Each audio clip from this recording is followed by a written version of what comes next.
So next one. So if you thought Gaishike companies might be your option as your career choice, unless you're not like allergic to English, you would talk to agents, right? Like through LinkedIn. Understanding recruiters' incentives. I think it's important for win-win situation for both recruiters and job seekers.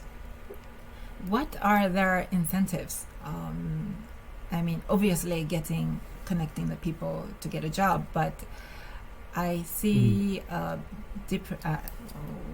get a lot of piles of emails from recruiters in LinkedIn, and I feel a bit overwhelmed and don't know what to do with those, which one to connect. And that's a very good point. And if you're not used to LinkedIn, when you first make a connect, you may get bombarded with messages from agents. Right. And of course you don't want to be rude, but I don't think it's necessary to fully respond to everything.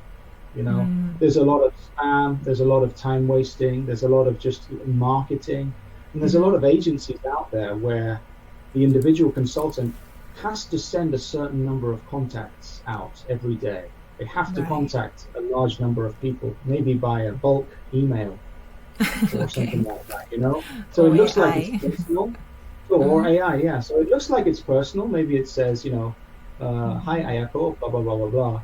But actually they just changed the first name and maybe it's sent to 1,000 people in one go. Right. So you have to be a little bit careful. But if you see something that you're truly interested in and it feels right, then sure, respond, have a conversation. But don't worry about or feel a pressure like you have to fully engage and respond with every single little thing that happens. That can just be a bit too stressful. Right.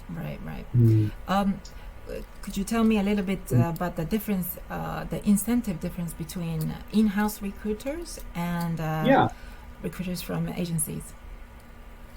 Yeah, sure. I mean, I've worked on both sides of that fence, and the agency environment is the primary goal is to make placements.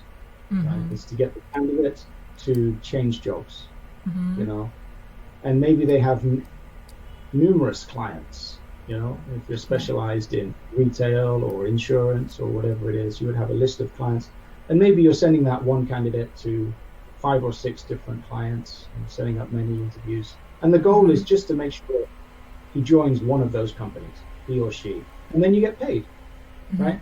And if that doesn't happen, if the offer letter is not signed, you don't get paid.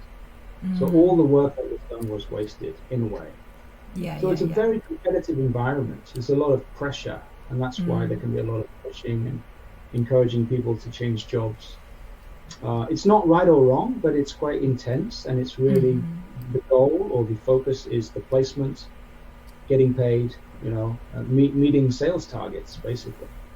Whereas with in-house talent acquisition, of course, roles still have to be filled. It's still important. There are still KPIs, but the primary target is more about the quality of the hire, getting the right person in that position, properly evaluated, properly assessed, all the documentation brought together, and then properly onboarded and having a good career over several years.